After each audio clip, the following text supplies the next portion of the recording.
அனைவருக்கும் வணக்கம். இன்றைக்கி நம்ம சேனலில் வந்து 10ஆம் வகுப்பு அறிவியலில் உள்ள கரைசல்கள் சொல்யூஷன் பாடத்தில் உள்ள ஒரு ஆக்டிவிட்டி பார்க்க போகிறோம். நீர் கரைசல், நீரற்ற கரைசல்.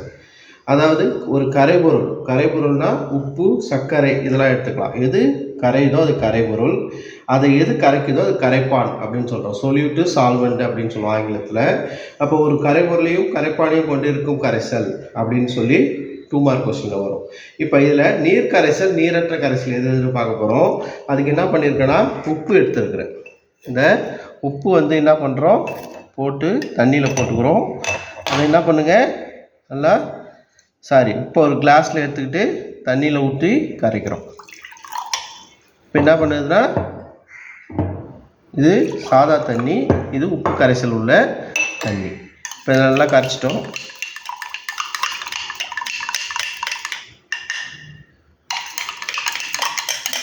அப்போ அந்த உப்பானது என்ன பண்ணுது, முழுவதும் நீர் மூலக்கூறுகளுக்கிடையே கரைந்து விடுகிறது. அப்போ இது ரெண்டுத்துக்கு என்ன தெரியல, வித்தியாசம் தெரியும். இதான் வந்து நீர் கரைசல் அப்படின்னு சொல்கிறோம். 8ஆம் வகுப்பில் கூட நீர் ஒரு சர்வ கரைப்பான் அப்படின்னு சொல்லி பார்த்துருக்கோம். ஏன் நீரை சர்வ கரைப்பான்னு சொல்கிறாங்கன்னா, பெரும்பாலான பொருட்கள் நீரில் கரைவதால் நீர் சர்வ கரைப்பான் என்று அழைக்கப்படுகிறது. சரியா? அதே மாதிரி என்ன பண்ணலாம், சர்க்கரையை கூட கரைச்சி நம்ம சோதனை செஞ்சுக்கலாம்.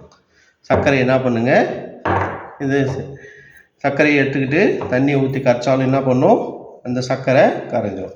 சரி, அடுத்து இது ரெண்டும் நீர் கரைசல் அப்படின்னு சொல்லி பார்க்குறோம். நீரற்ற கரைசலுக்கு என்ன பார்க்க போகிறோன்னா, இந்த பெயிண்ட் எடுத்துக்கிறோம். பெயிண்ட்டு, இந்த பாருங்க பெயிண்ட் இருக்குது. அதை வந்து கொஞ்சோண்டு இதில் எடுத்துக்கிட்டு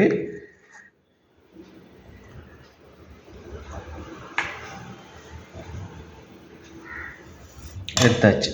இப்போ இதில் வந்து தண்ணி ஊற்றுறோம், என்ன ஆகுதுன்னு பார்ப்போம். பாருங்க தண்ணி மிதக்குது, ஒன்றுமே ஆகலை. சரியா? அதே பெயிண்ட்டை எடுத்துப்போம்.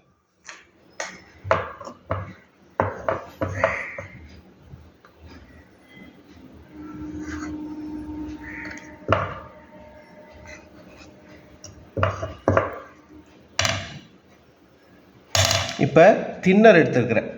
இந்த நம்ம பெயிண்ட் அடிக்கிறதுக்கெலாம் வாங்குவோம்ல அந்த தின்னரு, அதை வந்து எடுத்துருக்கோம்.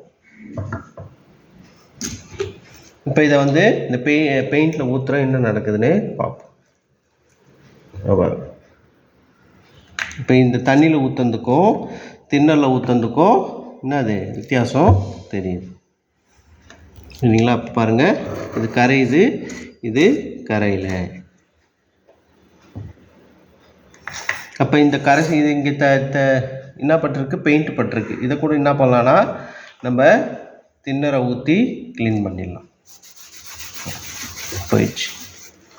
அதுவே தண்ணியை ஊற்றி க்ளீன் பண்ணுற போகுதான்னு பார்ப்போம்.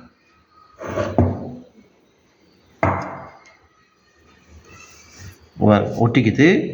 அதுவே தின்னர் ஊற்றி க்ளீன் பண்ணும்போது என்ன பண்ணும், சுத்தமாக போயிடுது. அப்போ என்ன ஆகுதுன்னா தின்னரில் வந்து இந்த பெயிண்ட் வந்து கரையுது. அது ஒரு கெமிக்கல் தான். தின்னர் என்பது ஒரு கெமிக்கல். சரியா? இதுதான் நீர் கரைசலுக்கும் நீரற்ற கரைசலுக்குமான சிறு எடுத்துக்காட்டுகள்.